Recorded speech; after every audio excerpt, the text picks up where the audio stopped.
everything is wrong. So now, and I don't have my pink rose-colored glasses, but I want you to close your eyes for a minute. Put on your rose-colored glasses. Open your eyes again. Now tell me what the strengths are in this picture. The kids are working together. Well, they're kind of quiet and working. He's doing his homework.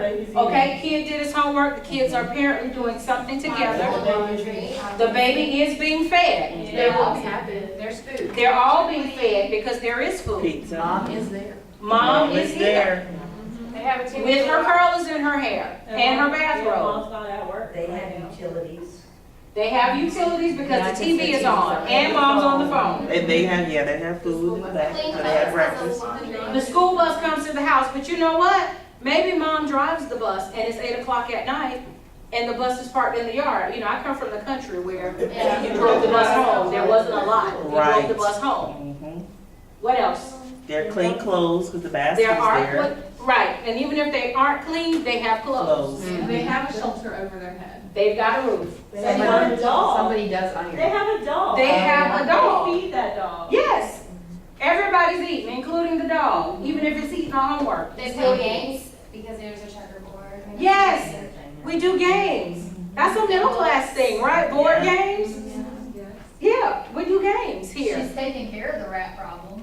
Yes. She's taking care of it. Yeah, Because again, think about it. We go in with our standards, right? And so the first thing, when I said what's wrong, everything's wrong in that picture. But what if I'm that mom? My children know, touch that knife and see what happens. Okay. Okay. So I can leave a knife anywhere because they know not to touch it, right? They know the difference between rat poison and a box of cereal. So I am taking care of my rat problem. And you got cereal and milk. There's milk on the table too. Let's talk about mom for a minute. We know that mom is concerned about her look. She's got curls in her hair.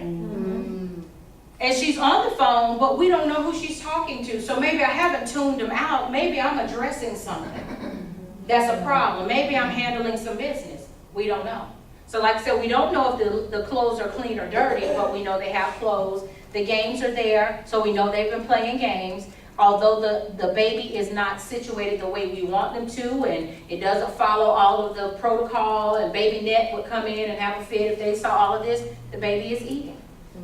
And the iron, even though the cord is there and it's a potential risk, mom cares enough to iron their clothes. Yeah. She takes pride in how she looks and how her children look. And that matters. So, again, and they got a plant on the table. Who takes the time to take care of a plant if they don't care about stuff? Plants require, and a dog? You feeding a dog and you watering a plant. Those are unnecessary things That's right. in the grand scheme of things, right? That's right. And I know how much we all love our dogs, and they're just like children to us. But when I can't feed the 2 I gave birth to or the 3 I gave birth to, I'm really not signing up for an extra one. So the fact that I have a dog and a plant, You're doing good. absolutely I am. There's life there, and I care about things. So that's the look you have to have when you step on the grounds of Gable Oaks. Because you're going to immediately see that. Yep. You're going to immediately smell that. Poverty has a smell. But you've got to put those rose-colored glasses on. Just like I did today when I was in what could have been a crisis that would have taken somebody else out. But today, you know what? At least I had the $88 to pay. At least I had the gas in my truck to make those trips back and forth and all over the place. So, yeah, that's an exercise that I do with my social worker sometimes about really having a perspective, because it's not about you. As much as we want it to be, it's not. And our families in poverty are so resourceful. If you won't do it, they'll find somebody else. Yeah. You're not the only one giving out fish.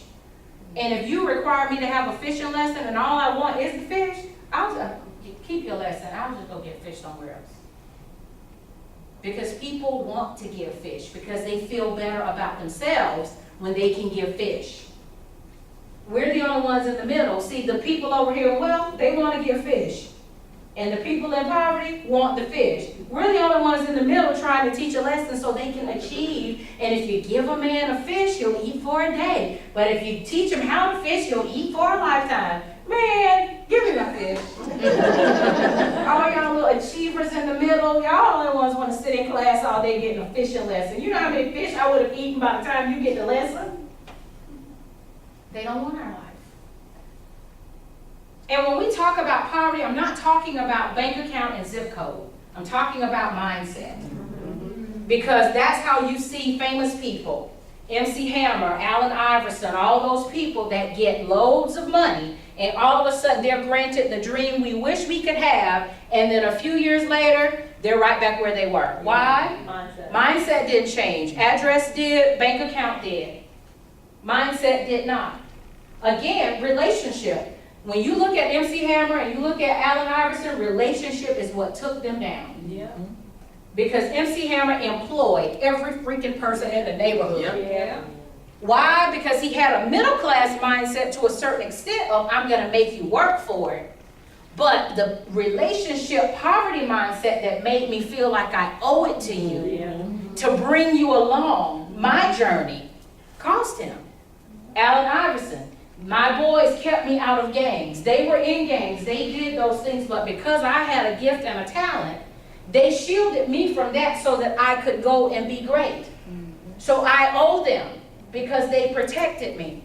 They kept me out of the streets. They kept me safe, and I had some trouble here and there, but my boys, even if I got to take a charge for you.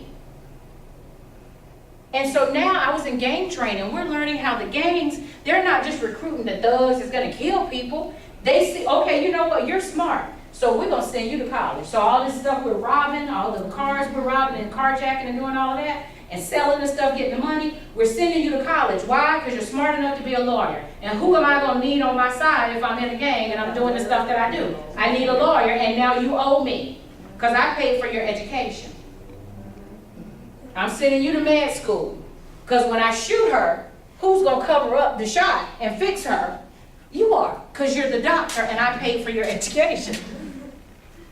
So I'm an influential, might not be in the gang, but I owe the gang because I'm connected and I'm tied to them. Wow.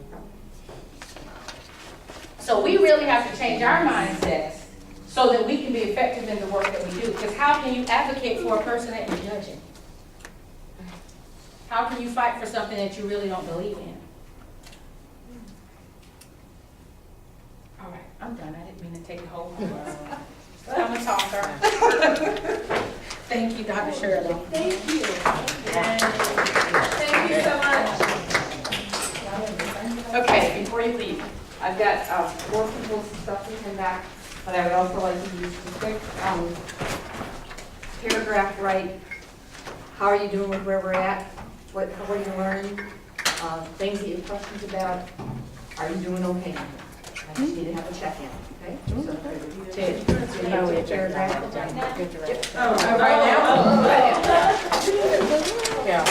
And yes, you get July 5th off. Say those questions again, please.